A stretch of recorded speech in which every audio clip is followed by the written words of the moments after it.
3 buwan pa lang mula nang ikasal kami ni Marco. Pero parang roller coaster na agad ang buhay ko. Sa bahay ng mga magulang niya kami tumutuloy. Habang hinihintay matapos ang apartment na ipinapatayo niya. Okay sana. Mabait naman si Mami Malu. Laging nag-aasikaso. Pero iba si Daddy Ramon. Minsan, nahuli ko siyang nakatitig. Hindi yung simpleng tingin. Yung tingin na parang binabasa ka hanggang kaluluwa. At kaninang hapon, habang naglalaba ako sa likod, dumaan siya, nakasando, pawisan, ngumiti. Pero may kakaiba sa ngiting yun. Mapanganib, mainit. Napayuko ako, pero ramdam ko na sumusunod ang tingin niya sa bawat galaw ko. At doon nagsimula ang kaba na hindi ko maipaliwanag. Pagsapit ng gabi, ako lang sa kwarto. Nakahiga, habang nasa trabaho pa si Marco. Tahimik ang buong bahay. Kumatok si Daddy Ramon. Liza, gising ka pa ba? Tanong niya. Kinabahan ako. Opo, Daddy, bakit po? Agad kong sagot. Dahan-dahan siyang pumasok. Walang sando. Naka-short lang.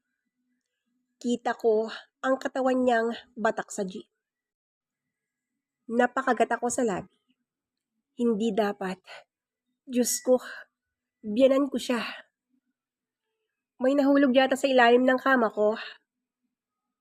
Tulko. Hinahanap ko kanina. Sabi niya at yumuko. Lumingon ako at sa pagtungo niya, ramdam ko ang init ng braso niyang halos dumikit sa hita ko. Para akong natulala. Daddy, mahina kong buyo. Nag-angat siya ng tingin. Diretso sa mata ko. Walang salita, pero puno ng ibig sabihin. Nung time na yon, biglang may tunog ng kotse sa labas. Si Mami Malu. Halos sabay kaming kinabahan.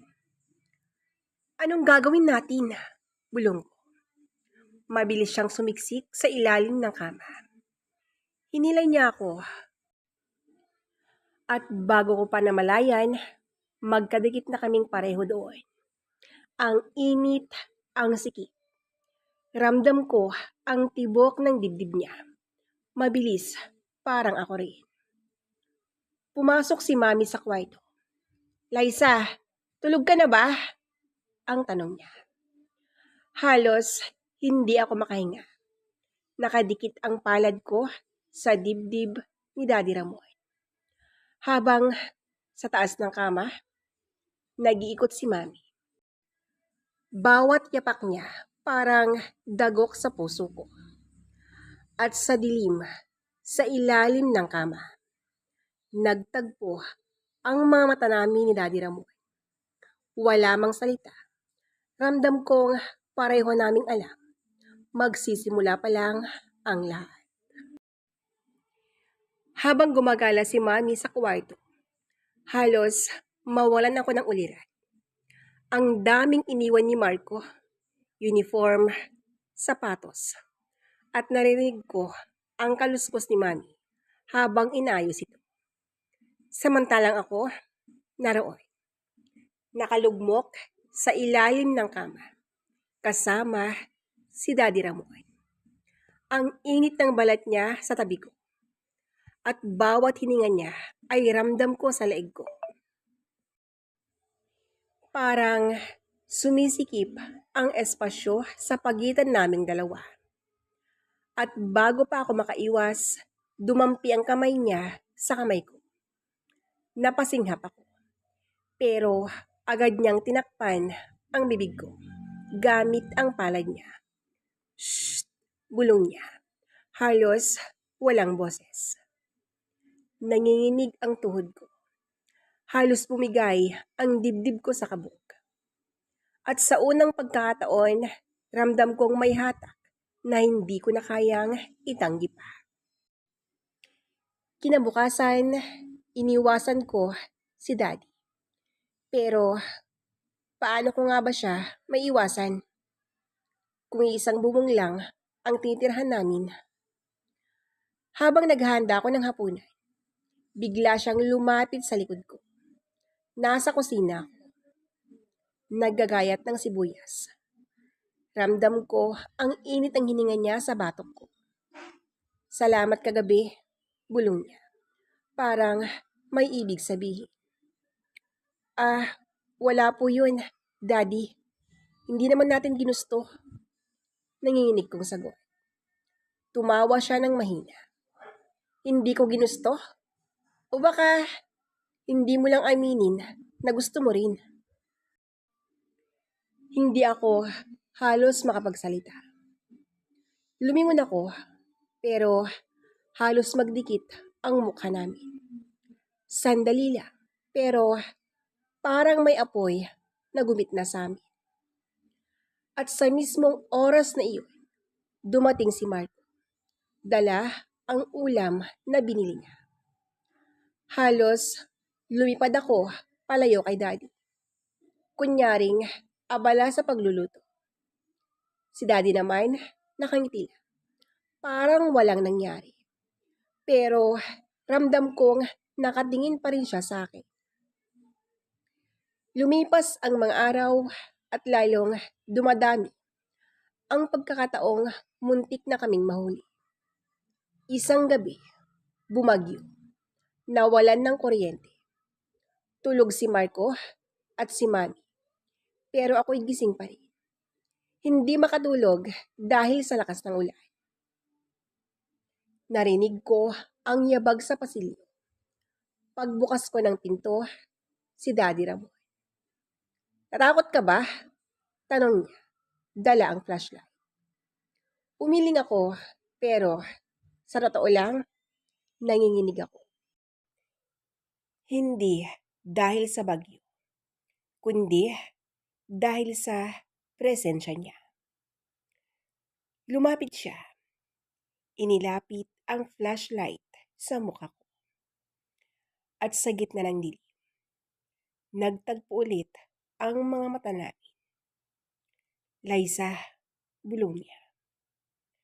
At bago ko pa napigilan, hinawakan niya ang pisngi ko. Daddy, malito, sambit ko. Pero imbes na kumalas, lalo lang akong nanatili roon. Sa labas, humahampas ang hangin. Sa loob, humahampas ang tibok ng puso ko. At sa dilim, alam kong kahit anong gawin namin, unti-unti na kaming naratangay ng bawal na damdamin. Simula ng gabing iyon, hindi na ako mapalagay. Tuwing nasa iisang lugar kami ni Daddy, parang may kurba ang hangin. Parang may lihim na musika na kami lang ang nakakarinig. Sa pagkainan, kunwari, normal lang. Si Marco, masayang nagkukwento tungkol sa trabaho. Samantalang, si Mami naman, abala sa pagkain. Pero, ramdam ko ang tingin ni Daddy. Dumudulas mula sa mata ko, pababa sa labi. At biglang iiwas kapag napapansin niyang nakatingin din ako. Para kaming may sariling mundo sa gitna ng hapag. At doon ko lang naisip, paano kung may makalata? Isang gabi, habang naglilinis ako sa kusina, biglang nag-vibrate ang cellphone ko. Hindi ko kilala ang number, pero may message. Ang ganda mo kanina sa mesa. Hindi ko mapigilan. Halos mahulog ang cellphone ko. Agad kong binura ang mensahe. Pero ramdam kong siya iyon. Wala nang iba. Si Daddy Ramon. Kinabahan ako. Takot pero may kakaibang kilig na hindi ko may paliwanag.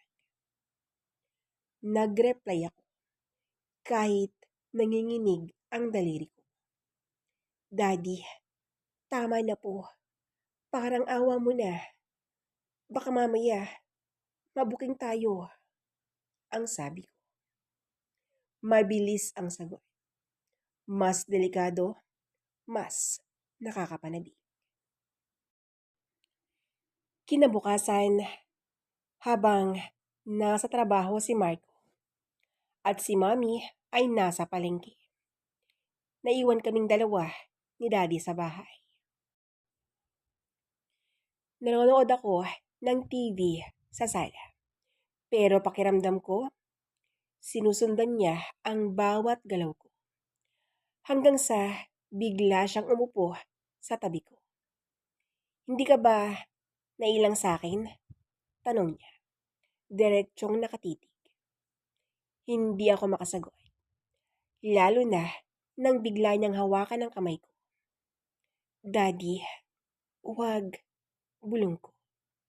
Pero bago pa ako makaiwas, biglang bumukas ang pinto. Si Marco.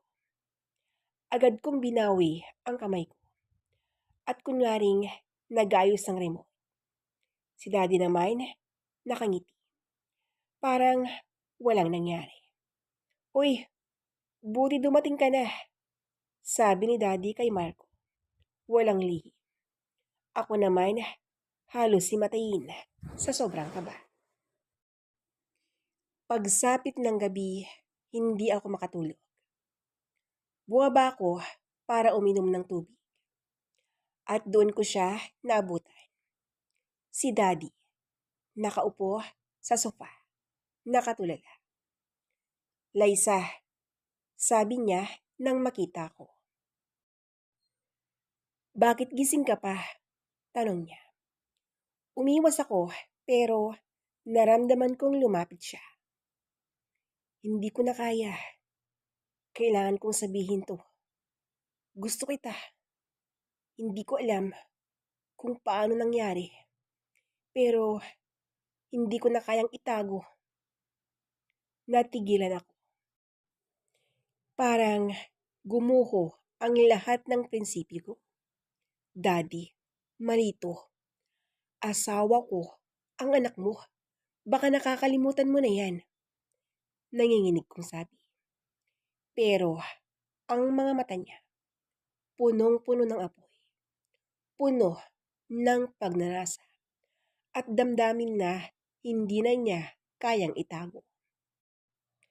At sa sandaling iyon, hindi ko alam kung alin ang mas malakas. Ang takot ko o ang tukso na dahang-dahang kinakain ang puso ko. Kinabukasan, parang wala lang. Normal na pamilya. Normal na hapunan. Pero sa ilalim ng mesa, ramdam ko ang paa ni Daddy na dumampi sa akin. Halos mabitawan ko ang kutsara. Napatingin ako kay Marco na walang kamalay-malay. Pagkalipas ng ilang araw, muli kaming naiwan sa bahay. Ang katahimikan parang humahabol sa bawat tibok ng puso ko. Liza, bulong niya mula sa likuran ko. Nang lingunin ko, sobrang lapit na pala niya. Amoy ko ang kolonya. Ramdam ko ang init ng hininga niya sa batok ko. Ano bang ginagawa mo, Daddy? Pabulong kong sigaw. Pero imbes na lumayo, lalo lang siyang dumikit. Tukso ka, Liza, bulong niya. At bago ko pa siya maitulak, ramdam ko ang kamay niyang humawak sa baywang ko. Napatigil ako, nanginginig, para akong mababaliw sa kaba. Pero, imbes na sumigaw, nanatili lang akong nakapikit, humihingay. Ganon ang aming posisyon nung biglang narinig namin ang tunog ng gate. Si Marco. Agad akong napatras. Halos matumba sa mesa. Si Daddy naman, mabilis na naglakad palayo at kinuha ang dyaryo. Kunyaring matagal nang nagbabasa.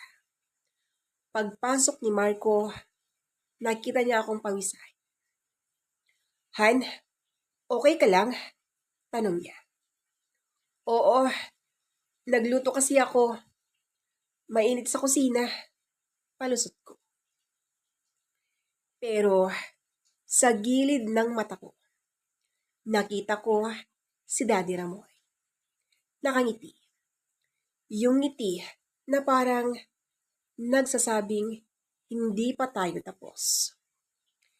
Kinabukasan, gabi na nang umuwi si Marco. Ako naman, nanonood ng TV. Dumating si Daddy, umupo sa aking tabi. Tahimik, pero ramdam ko ang bawat galaw niya. Liza, bulong niya, mas malapit kaysa dati. Daddy, baka bumalik si Mommy, sagot ko. Hindi ko na natapos. Ramdam ko ang kamay niyang dumampi sa hita ko. Dahan-dahan iyon. Para akong kinuryente. Huwag kang matakot, bulong niya. Mas masarap kapag delikado. Halos mawalan ako ng hininga. At doon ko naramdaman, wala na kaming kawala. Pagsapit ng gabi, malakas ang ulay. Wala si Marco, wala si Mami. Kami lang ni Daddy. Nagkatinginan kami ni Daddy sa kusina. Walang salita. Pero alam naming dalawa kung ano ang mangyayari. Unti-unti siyang lumapit. Nakalapit na siya nang halos magkadikit ang labi namin. Liza, bulong niya. Hindi ko na napigilan. Pumikit ako. At doon nangyari ang unang halik. Mainit, mabagay. Puno ng bawal at thrill. Parang kumulog sa loob ng dibdib ko. Nang maghiwalay ang labi namin, pareho kaming hingal na hingal. Pareho naming alam, wala nang atrasan. Pagbalik ni Marco kinagabihan, pinilit kong magpakanormal. Pero habang nakahiga ko sa tabi niya, ang nasa isip ko ay ang labi ni Daddy Ramon. Ang init, ang bigat ng hininga niya, at ang kilig na hindi ko dapat maramdaman. Sa dilim ng kwarto, nakapikit ako, pero gising na gising. At doon ko lang natanong ang sarili ko. Hanggang saan ko kayang dalhin ang bawal na relasyon na ito? Hanggang kailan bago kami mahuli? Isang madaling araw, bumangon ako para uminom ng tubig. Doon ko siya naabutan sa kusina. Nakatayo, nakasandola, hawak ang baso ng alak. Tahimik siyang nakatingin sa akin. Hindi na kailangan ng salita. Parang alam na naming dalawa kung ano ang ibig sabihin ng katahimikan. Lumapit si Daddy Ramon. Hindi siya nagsalita. Basta't bigla na lang niyang inilapit ang katawan niya sa akin. Nagulat ako, pero bago pa ako makakilos, mahigpit na ang yakap niya. Liza, kahit bawal, hindi ko kayang pigilan, bulong niya. Nanginginig ako. Hindi ko siya tinulak. Ang yakap na iyon, parang kulungan na hindi ko kayang takasan. Han, biglang tawag ni Marco mula sa itaas. Halos mapatalon ako sa sobrang gulat. Agad akong kumalas, pero huli na. Nakayakap pa rin siya sa akin nang bumukas ang ilaw sa hagdan. Mabilis akong umatras at kunwaring kumukuha ng tubig. Si Daddy naman, mabilis ding bumitaw at humakbang palayo. Bumaba si Michael. Nagkamot ng ulo. Uy, gising ka pa? Oh, Dad, nagiinom man pala kayo?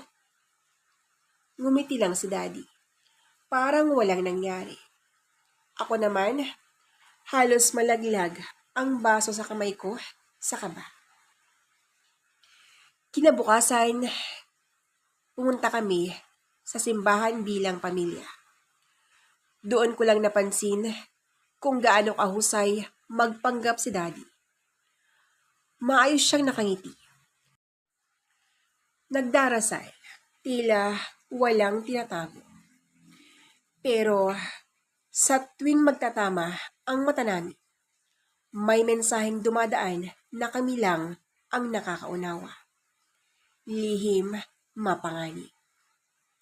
Sa hapunan, pagkatapos ng misa, habang nagtatawanan sina Marco at Mami, naramdaman ko ang paa ni Daddy na dumampi sa paa ko sa ilalim ng mesa. Mabilis kong inalis ang paa ko, pero hindi nawala ang apoy sa dibdib ko. Isang gabi, mag-isa akong nakahiga. Gising pa rin. Hindi na ako palagay. Hindi na ito biro. Hindi lang simpleng tukso. Isa na itong apoy na baka sumunog sa lahat ng mahal ko. Kailangan ko nang magdesisyon. Iiwas ba ako o hahayaan kong tuluyang lamunin ako ng bawal na damdamin? Habang nakapikit ako, biglang nag-vibrate ang cellphone ko. Mensahe mula sa unknown number. Hindi ako titigil hanggat hindi mo inaamin na may nararamdaman ka rin. At doon ko lang naramdaman, wala na akong ligtas na daan palabas. Kinabukasan, dumating si Mami nang mas maaga galing palengke. Si Daddy at ako nasa sala, magkalapit, nag-uusap. Anong pinag-uusapan nyo? Tanong ni Mami. Nakataas ang kilay. Agad akong nagpa-smile. Tungkol sa mga gamit sa kusina. Baka raw kailangang bumili ng bago. Tumango si Mami. Ramdam kong nagtataka siya. Simula nang mahuli kami ni Mami na magkausap, hindi na ako pakali. Ramdam kong nagsisimula na siyang magduda. Pero si Daddy, walang pakialam. Lalong naging mapanganib. Liza, bulong niya sa akin sa kusina. Hindi tayo pwedeng palaging nagtatago ng ganito. Kailangan natin ng oras na tayo lang. Ang sambit niya. Paano po, Daddy? Delikado na. Sagot ko. Nanginginig pa rin. Ngumiti siya. Huwag kang mag-alala. Ako ang bahala. At doon ko lang naramdaman. Mas lalong nagiging mapanganib ang sitwasyon na kinasasangkutan ko. Isang Sabado, nagiya si Mami na pumunta sa bayan para mamili. Sinabi ni Marco na susunod siya pagkatapos ng trabaho. Gaya ng dati, naiwan kami ni Daddy sa bahay. Tahimik, pero alam naming pareho kung ano ang ibig sabihin ng pagkakataong iyon. Hindi ka ba natakot? Tanong ko, habang nag-aayos ng mga plato. Natutuwa ako, sagot niya. Dumidikit ang tinig niya sa tenga ko. Dahil ngayon, wala tayong bantay. Pinilit kong lumayo, pero hawak na niya ang kamay ko. Hinilan niya ako papunta sa sala. Dito, halos pabulong kong tanong. Mas masarap kapag alam mong pwedeng may dumating anumang oras, sagot niya. At doon ko lang naramdaman kung gaano ka-intense ang thrill na hatid niya. Biglang bumukas ang gate. Bumalik si Mami. Mabilis akong tumayo, pero naiwan ang kamay ko sa kamay ni Daddy. Halos hindi ko mabitawan agad. Pagpasok ni Mami, nakita niya na magkalapit kami. Oh, anong ginagawa niyo? Nagpapatulong lang po kung ayusin yung saksakan sa sala. Mabilis kong palusot. Napatingin si Mami sa amin. Parang may kutob na siya, pero ngumiti lang siya at dumiretso sa kusina. Nang makalayo na si Mami, narinig ko ang mahinang tawa ni Daddy. Ang galing mo ring magpalusot ha, sambit niya. Pero sa puso ko, hindi iyon biro. Dahil isang maling galaw na lang, siguradong mahuli na kami. Kinagabihan, nakahiga ko sa kama, kasama si Marco. Mahimbing na siyang natutulog. Ako naman, nakadilat pa rin. Hindi ako mapakali. Hanggang sa maramdaman kong nag-vibrate ang cellphone ko. Binasa ko ang mensahe na yun. Galing kay Daddy. Gising ka pa? Lumabas ka saglit. Nasa sala ko. Para akong kinukuryente. Naisip kong wag nang sumagot. Pero hindi ko namamalayan. Bumangon na ako at dahan-dahang lumabas ng kwarto. Pagdating ko sa sala, naroon siya. Nakatayo, nakatingin lang sa akin. Walang salita, pero ramdam kong pareho naming alam kung saan hahantong ang gabing iyon. Liza, bulong niya, habang unti-unting lumalapit. Hindi na ako nakasagot. Parang natunaw ang lahat ng pamba ko sa tindi ng titig niya. At nang dumampi ang kamay niya sa balikat ko, para akong natulala. Hindi halik ang dumating, kundi mas mabigat ang mahigpit na yakap. Mas mahigpit kaysa dati. Walang salita, wala ring pagtuto.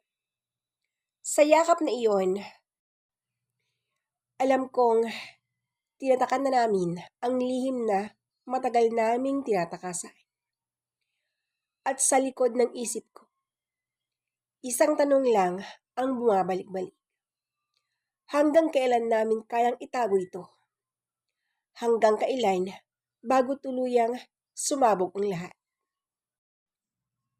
Gabi ng linggo, mahimbing na natulog si Marco. Habang ako'y nakatanaw sa bintana. Malakas ang ulan. May kidlat at kulog.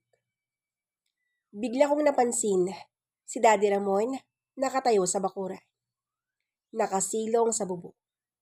Basa ang santo niya. At sa ilalim ng dilim, nakatingala siya sa akin. Natulala ako. Anong ginagawa niya roon sa ulan? Ang tanong ko sa isip ko. Lumapit ako sa bintana at sa pagkakatitig niya sa akin, naramdaman kong para bang tinatawag niya ako nang hindi nagsasalita.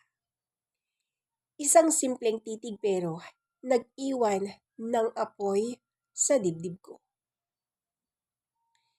Kinabukasan, nagkasabay kaming bumili ng mga kailangan sa palengke. Wala si Marco, wala si Mami. Sa gitna ng makipot na daan, umulan ng malakas. Tumakbo kami at nagkubli sa maliit na silong. Sobrang sikip. Magkadikit ang balikat namin. Ramdam ko ang init ng katawan niya kahit malamig ang paligid. Liza, ang hirap magpanggap araw-araw.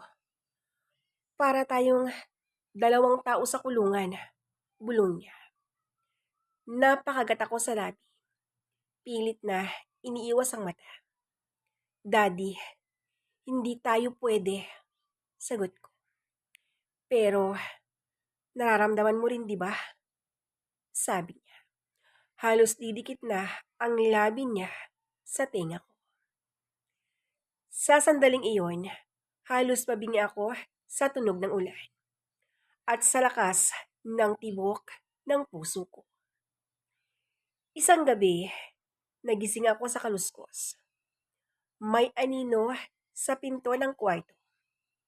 Kinabahan ako. Baka magnanakaw. Pero nang mabuksan ko ng bagya, si Daddy Ramon pala. Nagulat ako. Daddy, anong ginagawa mo dyan? Bulong ko. Hindi ako mapakali. Kailangan kitang makita, sagot niya. Biglang bumangon si Marco. Umikot sa kama. Wala akong nagawa kundi hatakin si Daddy. Papasok at itago sa ilalim ng kama. Ramdam ko ang bilis ng tibok ng puso ko. Si Carlo nag-inat lang at humiga ulit. Hindi niya alam.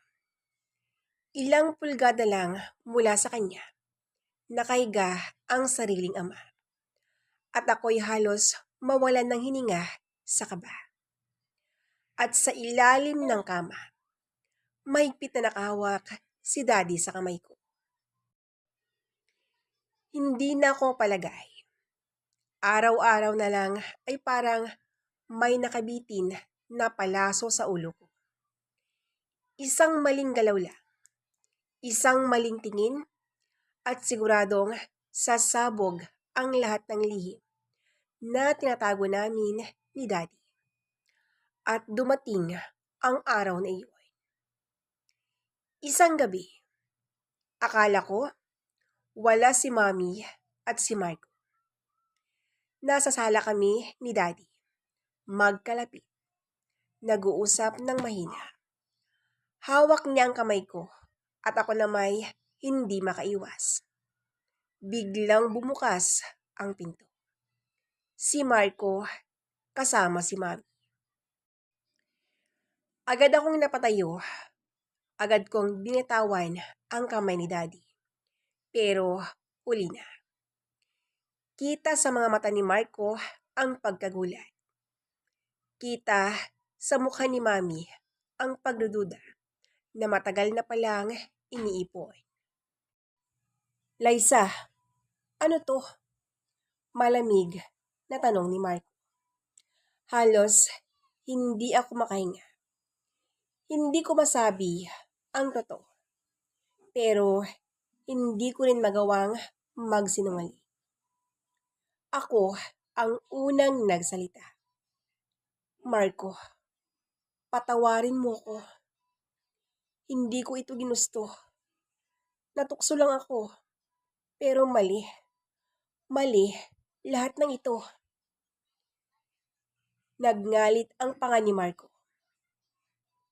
Daddy ko, Liza. Siya pa talaga. Si Daddy naman, hindi umiwas.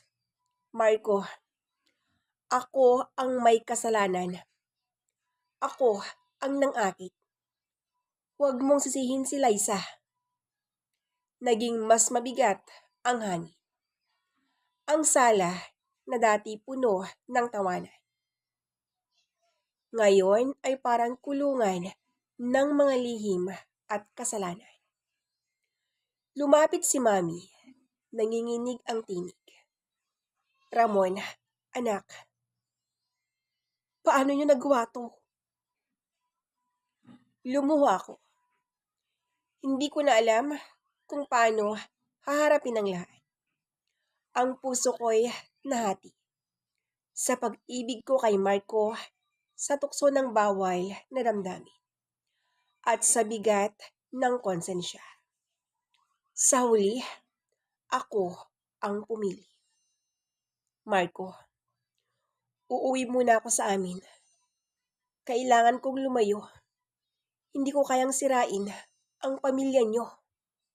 Ang sambit ko. Umuwi nga ako sa bahay ng mga magulang ko. Muling bumabalik sa sarili. Si Marco hindi na nagparamdam. Siguro'y ayaw na rin. At tama lang, dahil ako ang sumira sa tiwala niya. Minsan, naisip ko si Daddy Ramon. Ang mga lihim naming yakap, ang mga sandaling muntik na kaming mahuli, ang init ng bawat titig. Pero ngayon, lahat iyon ay alaala na lang. Alaala ng apoy na hindi dapat sinindihan. Alaala ng tukso na muntik nang sumunog sa buong pamilya. At sa tuwing makakita ako ng kama, hindi ko maiwasang maalala. Doon nagsimula ang lahat. The end. At dito na po nagtatapos ang kwento. Maraming salamat po sa inyong walang sawang pakikinig. God bless us all. Naku naman, Amalia, buti naman at dumating ka na. Mag-empake ka. Uuwi tayo sa bahay ngayon din. Ang natatarantang wika ni Romeo na Mr. Go. Teka nga lang, Romeo. Ano bang sinasabi mo? Anong mag-empake? At bakit naman tayo uuwi? Nag-usap na tayo tungkol dito, hindi ba? Anong problema? Ang sagot ko naman. Oo, alam kong wala sa plano. Pero kailangan nating umuwi dahil namatay si Mama. Ang umiiyak na wika niya. Ano? Anong kinamatay? Bakit biglaan? Ang gulat na aking tanong. Yun na nga eh. Dahil biglaan ang pagkamatay, si Papa daw nagwawala. Hindi niya matanggap na wala na si Mama. Kahit naman sinong asawa at mga anak, hindi matatanggap pag biglaan ang pagkamatay. May kasalan daw kasi nung nakaraang gabi. Pumunta sila sa kalagitnaan ng pagsasaya. May nagwala. Nagpaputok daw ng baril. At ang tinamaan, si Mama. Ang problema ng mga kapatid ko ngayon, si Papa, gusto niyang maghiganti. At yung pamilya ng suspek ang plano niyang patayin. Sige na, Amalia, mag-empake ka na, parang awa mo na. Tawagin mo na yung mga dalawang anak natin. Ang sagot ni Romeo. Natataranta ako habang nag-aayos ng mga damit na dadalhin namin. Nanginginig ang buong katawan ko. Natakot ako sa pwedeng gawin ng biyanan kong lalaki. Kung ano kasi ang sinabi niya, yun ang gagawin niya. Dahil sa pagmamadali ni Romeo, mabilisan na yung pag-ayos ko sa mga gamit na aming dadalhin. Maya-maya pa ay umalis na kami. Pagkalipas ng ilang oras, nakarating na kami sa bahay ng mga biyanan ko. At habang papalapit kami, naririnig na namin ang iyakan sa loob. Dali-dali kaming pumasok at nakita naming naglulupasay ang biyanan kong lalaki. Tumakbo ang asawa ko palapit sa kanyang ama. Pa, tama na yan. Masakit man tanggapin ang pagkawala ni mama. Pero wala na po tayong magagawa. Ang umiiyak na sambit ng asawa ko. Tumayo si Bianan at lumapit sa bangkay ng asawa niya. Paano ba, Milagros? Paano ko ba tatanggapin na wala ka na? Mas gusto kong ako na lang yung nakahiga dyan ngayon kaysa ako yung nagluluksa ng ganito. Milagros, isama mo na ako, parang awa mo na. Ang humahagulgol na sambit ni Papa. Pa, ano ka ba? Ano ba yung sinasabi mo? Huwag mong sabihin yan. Alam kong hindi matutuwa si Mama sa mga sinasabi mong yan. May plano ang Diyos, kaya ganito ang nangyari. Ang wika ko. Habang hinahaplos ang likod nito. Plano? Anong plano ng Diyos? Yun bang magduro sa ako ng ganito? Alam na alam ninyong mahal na mahal ko ang mama ninyo. Tapos ganito ang nangyari sa kanya. Hindi ko alam kung paano ko matatanggap na wala na siya. Ang sagot naman niya. Pa, alam po naming masakit ang nangyari ito kay mama. Pero wala na po tayong magagawa dahil hiram lang natin ang ating buhay sa Panginoon. Ang mahinahong sambit ko.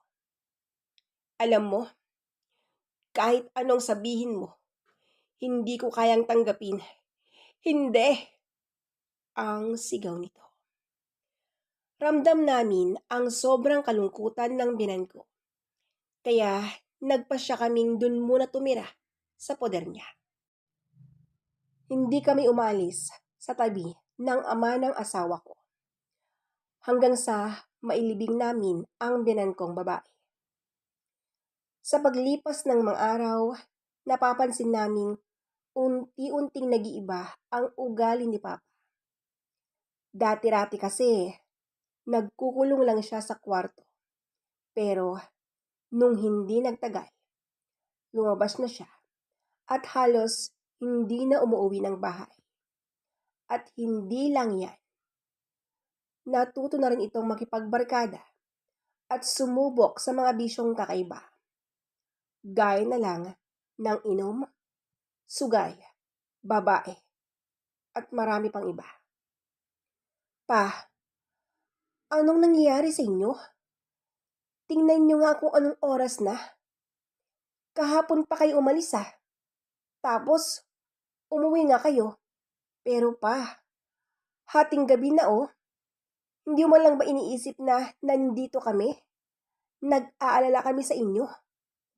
Ang galit na sigaw ng asawa ko.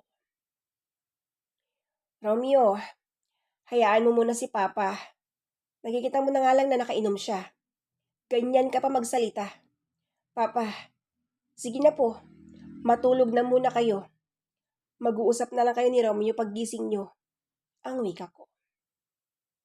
Yan! Sige! Kampihan mo pa. Kaya ganyan si Papa dahil alam niyang may kakampi sa kanya. Magsama na nga kayong dalawa. Ang padabog na wika ni Romeo. At bumalik na siya sa aming kwarto. Papa, huwag niyo nang pansinin ang anak ninyo. Sana po maintindihan ninyo siya. Iniisip niya lang po yung kalagayan ninyo. Kaya ganun siya. Nagagalit at nakapagsalita ng hindi maganda. Hayaan niyo pa. Kakausapin ko po si Romeo. Ang sambit ko. Salamat, Amalia. Buti ka pa. Mahinahon yung pagsasalita mo. Di tulad ng anak ko. Kung tratuhin niya ako parang walang silbi. At parang hindi ako yung ama niya. Sa tingin siguro niya, masaya ako sa ginagawa kong ito. Hindi lang niya alam. Durog na durog ang puso ko. At labis-labis pa rin akong nangungulila. Dahil sa bigla ang pagkamatay ng ina nila. Hindi man lang niya maisip na ito lang ang ginagawa kong paraan para makalimutan ko ang nangyari sa asawa ko. Sobrang sakit. Kung alam lang yan ni Romeo, ang malungkot na sagot ng aking binay. Pa, naintindihan ka naman ni Romeo eh. Kaya lang, ang hindi lang niya kayang tanggapin ay yung ganito. Yung ginagawa mo, aalis ka ng umaga at babalik ka kung kailan mo gusto.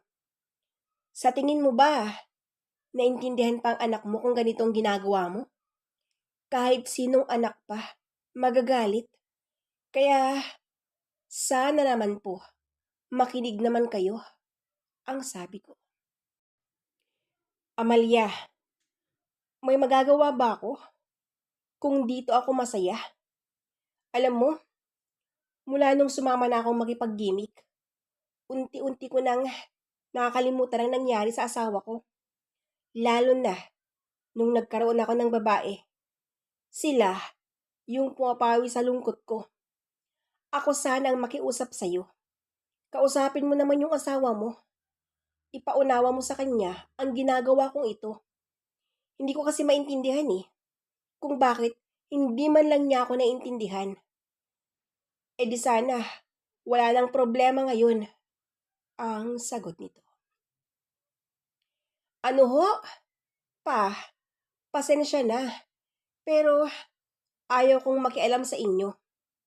Ayaw kong kaming mag-asawa ang mag-away. Kilala nyo ng anak ninyo. Mahirap po kasing ipaintindi kay Romeo ang mga bagay na mahirap pong intindihin. Kahit nga po ako hindi ko maintindihan kung bakit nyo ginagawa ito. Pwede naman kayong maging masaya na hindi ganito ang ginagawa ninyo. Kung gusto nyong makipag-asawa, pwede naman po. Total, ganito rin ang ginagawa ninyo. Naghanap kayo ng babae para lumigaya. Ang saad ko naman. Sa mga sinabi mo, Amalia, maliwanag pa sa sikat ng araw. Magkakampi kayo ng asawa mo. Dahil sang-ayon ka sa kanya. Sige na, alam kong walang pupuntahan ang pag-uusap natin. Mauna na ako sa kwarto. Maiwan na kita. Ang wika ng aking binay. Natahimik na lang ako sa mga sinabi niya.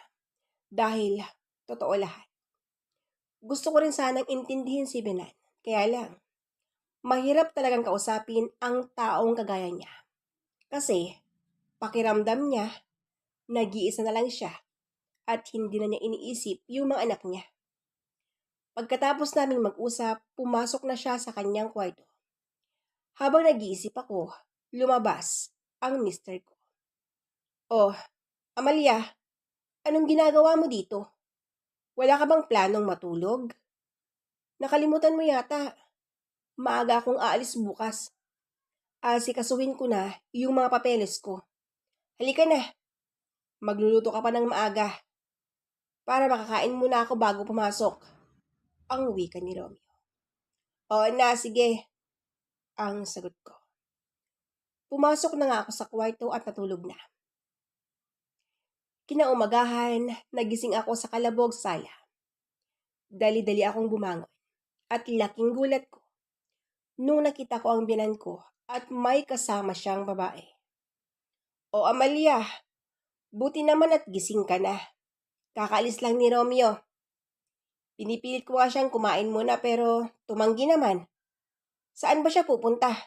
Parang nagmamadali kasi. Ang sambit ni Binaan.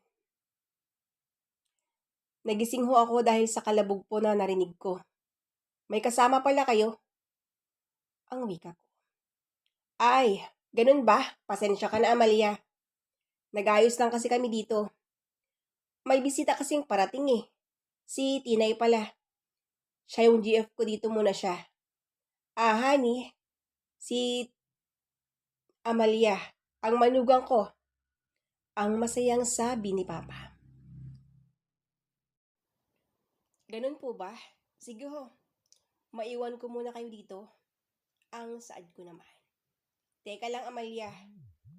Hindi ko yata narinig na sinagot mo yung tanong ko sa'yo. Si Romeo kako saan siya pupunta? Ang pahabol ni Binay.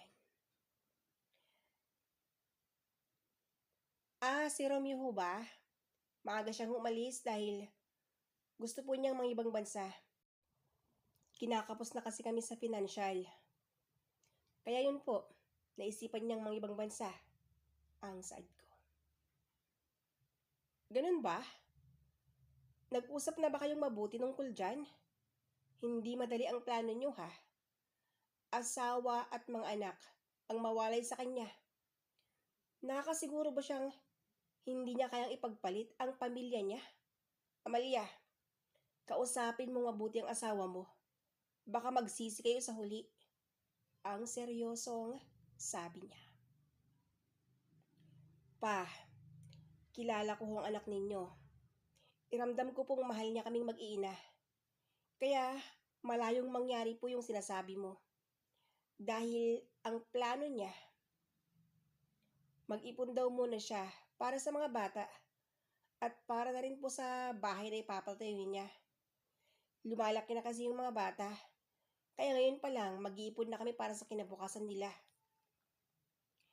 Amalia, oo, nandun na ako. Sa mabait ang asawa mo. Nakikita ko rin yun yung pag-alaga niya sa inyo. Pero, yung kabaitan na yan, walang silbi pag makahanap na siya ng ibang babae. At tuluyan ng matukso. Basta, sana, palagi kang handa sa anumang mangyari ha. At sana, huwag mong kakalimutan. Pinaalalahanan mo na kita. Sige na Amalia, iwan mo na lang kami dito. Ang sambit ni Binay. Napapaisip ako sa mga sinabi ng binan ko. Pero may tiwala ako sa asawa ko. Alam kong hindi niya kayang ipagpalit ang pamilya niya sa panandaliang kaligayahan nila. Nung mga sandaling yon, iniwan ko na ang binan ko. Nagtungo ako sa kusina at doon umupo at nakatulala. At habang nakatulala ako, hindi ko namamalayan ang GF ni Papa na lumapit at ang sabi niya, "O Amalia, bakit tulala ka dyan?" Ang tanong nito. "O ikaw pala Tinay, wala naman. Huwag mo akong pansinin. Anong sadya mo dito? Kunin mo na at iwan mo na ako." Ang sagot ko. "Aba, suplada ha. Alam ko, kahit hindi mo sabihin ang dahilan, sigurado ako na iniisip mo ang mga sinabi ng binan mo. Sus Amalia, huwag kang ganyan. Bakit? Kung kaya niyang gawin ng asawa mo, yun bang maghanap siya ng iba? Bakit hindi mo ba kayang gawin yun? Alam mo maganda ka at wow ha, sexy ka pa rin. Alam mo, ang kulang lang sa'yo ay yung mag-ayos. Losyang ka kasi. Mag-ayos ka kaya? Hindi kasi bagay sa'yo yung losyang na ganyan eh. May salamin dito. Hindi mo lang ba nakikitang itsura mo sa salamin? Mahabang damit at Diyos ko naman, pajama. Ano ba yan? Bakit hindi ka gumaya sa akin? Tingnan mo ako, Amalia. Ang sambit ni Tinay. Alam mo, hindi ko kailangan ng kausap. Kaya pwede ba? Umalis ka muna, Tinay. Hinahanap ka na ni Papa. Kayo ang dapat mag-usap. Huwag ako, yung ginugulo mo. Masyado kang pakialamera. Pati ba naman pagsusuot ng damit, pinapakialaman mo pa? At pwede ba? Huwag mong lasunin yung utak ko ha. Hindi ako kagaya ng iba. Umalis ka na. Ang galit na wika ko. Sorry na Amalia, kung nasaktan kita. Kasi naman, naiirita ako sa'yo.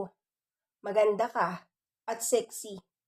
Kasi hay nako, sige na, inuulit ko.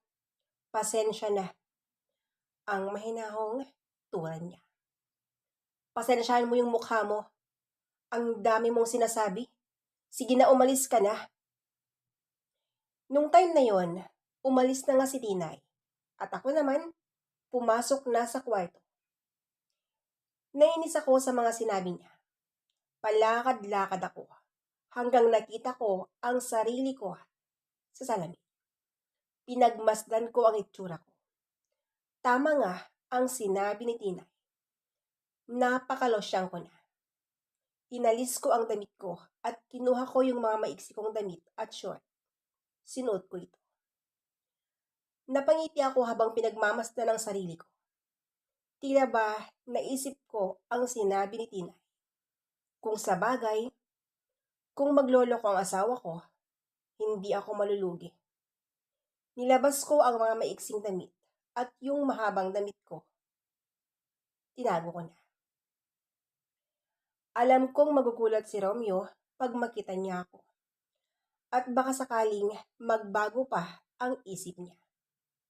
At hindi na niya ituloy ang pangingibang bansa.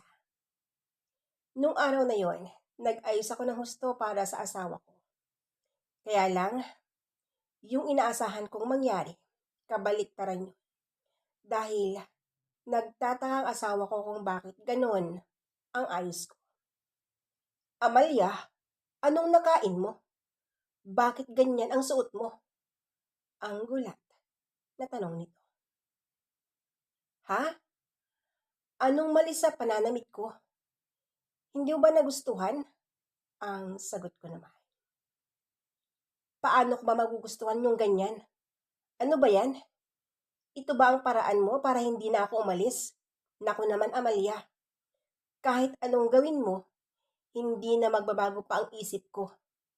Paano pa ba ako uurong sa mga plano ko? Malapit na ang flight ko. Nagmamadali na raw kasi ang employer ko doon. Kaya, kung umaasa kang makukuha mo ako sa ganito, nagkakamali ka, Amalia. Sorry. Mauna na ako sa kwarto. Pagod ako. Ang wika ni Romeo. Para akong nasampal sa mga sinabi ng asawa ko. Ganun pala ang tingin niya sa akin. Biglang nagbago kahit na hindi pa siya nakakaalis. Ganun na siya. Hinayaan ko na lang ito. Hindi ko na lang siya pinansin.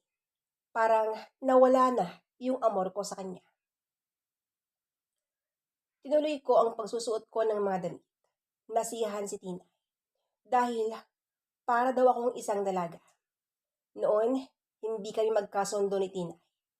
Pero sa paglipas ng mga araw, unti-unti na kaming naging magkaibigan. Hanggang makaalis na ang asawa ko. Umalis siyang hindi maayos ang aming samahan. Okay lang sa akin yun. Lalo na. At wala naman sa poder namin yung mga bata. Kinuha kasi ng mga magulang ko dahil mas malapit ang paaralan sa lugar namin kaysa dun sa lugar ng mga biyanan ko. Hindi na ako tumutol sa pasya ng mga magulang ko dahil gusto naman ng mga bata at isa pa, pabor yun sa akin para naman maasikaso ko ang sarili ko. Pagkalipas ng 4 na buwan, nagpadala ang asawa kong si Romeo. Pero sakto lang yun sa mga bata. Hindi na ako nag-aksaya ng oras para tawagan siya, para tanungin kung bakit yun lang ang ibinigay niya. Ayaw kong magbigay ng anumang issue dahil karapatan niya yun. Siya yung nagtatrabaho. At isa pa, pakiramdam ko, hindi na asawa ang tingin niya sa akin. Umabot ng 2 taon na ganun na ang panlalamig ng asawa ko. Hanggang sa kinausap ako ni Tinay at ang sabi niya, "O Amalia, anong plano mo ngayon? Wala ka bang balak maghanap ng trabaho?" Ang tanong niya. Meron naman, Tinay, kaya lang hindi ko alam kung anong trabahong papasukan ko eh. Yung applyan ko, ang malungkot na sambit ko. Ganun naman pala eh. Gusto mo palang magtrabaho. Huwag mo nang problemahin pa yan. Sumama ka sa akin mamayang gabi at mag-umpisa ka ng magtrabaho. Ang nakangiting turan niya. Ano? Agad-agad? Anong klaseng trabaho naman yan? Ba't ganun naman kabilis? Wala bang mga requirements? Ang gulat na aking tanong. Ay sus naman ito, parang others. Kung anong trabaho ko, malamang ganun din sa'yo. Sa club, syempre, ang sabi niya. Ano sa club? Ang sabi ko na tumaas at talagang nanlaki ang mga mata ko. Aba Amalia, saan pa nga ba? Naku, huwag ka nang mag-inarte pa dyan. Kaysa naman umaasa ka lang, magtrabaho ka din. Di bale, may mga pagpipilian ka naman eh. Kung waitress lang ba, or gusto mong mag-table sa mga customer, ikaw nang bahala. Basta, nasabi ko na sa'yo, ihanda mo ng sarili mo mamayang gabi. Sige na, matutulog muna ako para may lakas mamayang gabi. Ikaw din, matulog ka muna. Ang turay niya. At tuluyan na siyang umalis. Sa mga sinabi ni Tinay, napapaisip ako. Lalo na at talagang umaasa lang ako sa kanila. Pumasok ako sa kwarto at dun nag-isip ng maayos. Habang nag-iisip ako, nung may kumatok. Agad kong binuksan ang pintuan at si Bianan ang nakatayo doon. Oh, pa, ikaw pala, may sasabihin po kayo? Ang tanong ko. Narinig ko ang pinag-usapan ninyo ni Tinay. Huwag mong pilitin ang sarili mo kung talagang labag sa kalooban mo ang magtrabaho doon. Ang sagot naman niya. Naku pa, okay lang po yun. Sasama ako sa kanya mamayang gabi. Magiging waitress lang naman ang trabaho ko dun eh. Hindi ako mag-e-entertain ng mga customer. Huwag ho kayong mag-alala. Kahit ganun ang ginagawa ng anak ninyo, hindi po ako gagawa ng hindi maganda. Magtrabaho lang po ako para may silbi kahit papano. Ang nakangiting sambit ko. Sige, ikaw ang bahala, Amalia. Ang saad naman niya. Nakahinga ako ng maluwag nung nasabi ko kay Bianan ang lahat. At least, kahit papano, hindi na kailangang ilihim pa sa kanya ang magiging trabaho ko. Kinagabihan, gaya nga ng pinag-usapan namin ni Tina, pumunta kami sa club. Pinakilala niya ako sa boss niya at sa mga katrabaho niya na magiging katrabaho ko na rin. Kulang sila sa tao, kaya agad akong nag-umpisa. Nagustuhan ko ang trabaho yun dahil waitress lang ang trabaho ko. Ang buong akala ko noon, tuloy-tuloy na ang pagiging waitress na trabaho. Hindi naman pala. Dahil nagulat ako nung biglang pinatawag ako ng boss namin. Nagkataon nun na wala si Tina. Lumabas sila ng customer niya. Ang paglabas niya kasama ang customer ay hindi yun alam ng binan ko. Amalia, pumasok ka sa room 08. Nandun yung tao naghahanap sa iyo. Sige na, bilisan mo. Ang turay ni boss. Sige po, ang sagot ko. Dali-dali na akong nagtungo sa sinabi niyang kwarto. Marahal akong kumatok bago binuksan ang pinto. Pagbukas ko sa pintuan, nagtataka ako kung bakit wala namang tao doon. Pumasok ako at agad na nilak yun. Palingon-lingon ako. Umupo ako sa kama at maya-maya pa ay bumukas ang pintuan sa CR. At dito ko nakita ang aking binan. Wala nang suot na damit pang itaas.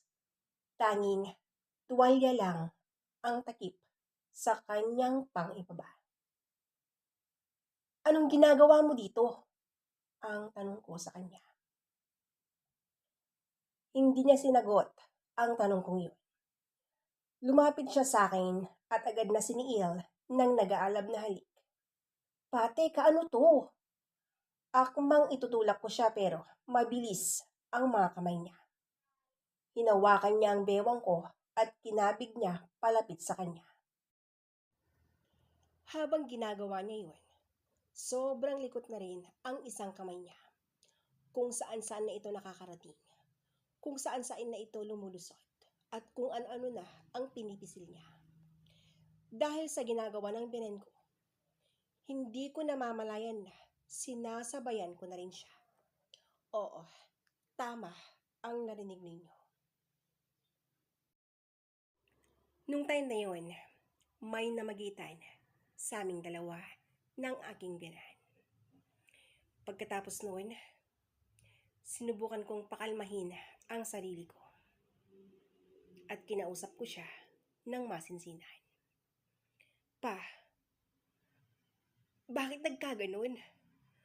Anong nakain mo? Ang tanong ko sa kanya. Amalia, huwag mo nang tanungin. Iisa lang ang ibig sabihin nun. Gusto kita syempre. Kaya nangyari yung ganun. At alam kong gusto mo rin ako. Dahil hindi ka naman papayag kung ayaw mo sa akin, di ba? Tapos, pagtatanong ka pa ng ganyan. Huwag ka nang magtanong. Basta, ilihim na lang natin to. Pag nasa bahay tayo, gumalaw lang tayo ng normal. Para hindi na makahalata si Tinay. Nagkakaintindihan ba tayo? Ang sagot naman niya. Pero pa, mali yun eh. Maling-mali. Alam mong, asawa ko na yung anak mo, pero bakit? Ang turan ko. Amalia, alam ko yun. Hindi ko kayang kalimutan yun. Pero nangyari na. Ano bang magagawa natin? Basta, kung gusto ko, dapat pumayag ka. Ang wika niya. Doon lang ako nahimasmasahin. Pakiramdam ko kasi, parang binablockmail na niya ako. Yun bang ang gusto niya? Para na akong robot na susunod sa mga kagustuhan niya. Hindi ako papayag. Labag sa kalooban ko yung huling sinabi niya. Pagkatapos noon, umuwi na ako sa bahay ng biyanan ko.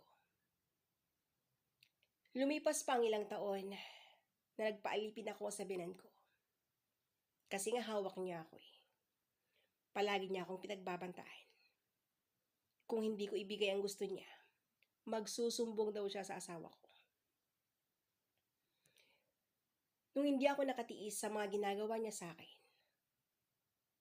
dahil may mga time na pinipilit na niya ako at talagang puwersahan na yung ginagawa niya.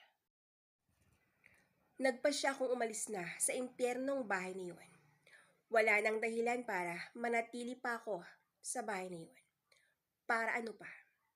Ayaw ko naman na panghabang buhay na lang akong maging parausan ng aking binan. Yung asawa ko naman, wala na. Wala na siyang pakialam sa amin. Pati nga dun sa mga bata, pinutol na rin niya ang ugnayan niya sa kanila. Umuwi ako sa pangapoder ng mga magulang ko. At dun ako nag-isip at nagplano kung ano nga ba ang gagawin ko sa aming buhay na mag-ina. Kinausap ko ang mga magulang ko at sinabi ko sa kanilang gusto kong mangibang bansa. Dahil gusto kong mag-ipon ng pera para sa mga anak ko. Pumayag naman sila. At sinuportahan nila ako ng buong pagmamahal. Nag-apply ako at mas swerte naman akong nakahanap ng taong magiging boss ko. At sa ngayon, nandito ako sa Pinas para magbakasyon. At sa ngayon, meron na po akong pangalawang asawa. Masayang masaya ako dahil hindi man ako sinuwerte sa una. Sobrang swerte ko naman dito sa pangalawa. Dahil talagang mabait at sobrang mapagmahal. Sa katunayan, tinuring niyang mga anak ang anak ko sa unang naging asawa ko. Maraming pagsubok ang aking pinagdaanan at talagang sinubok ang aking kakayahan. Pero sa awa ng Diyos, hindi ako bumitiw. At heto, naging matatag kasama ang aking bagong pamilya. Samantalang yung naging asawa ko at yung biyanan ko, wala na po akong balita sa kanila. Dahil Sa katunayan, lumipat na po kami ng tirahan para hindi na kami matuntun pa. Gusto kasi namin ng tahimik na buhay. Ayaw na namin ng magulo dahil okay na kami ngayon. Masayang masaya na. Dito ko na po winawakasan ang istorya ng buhay ko. Lubos na nagpapasalamat, Amalia.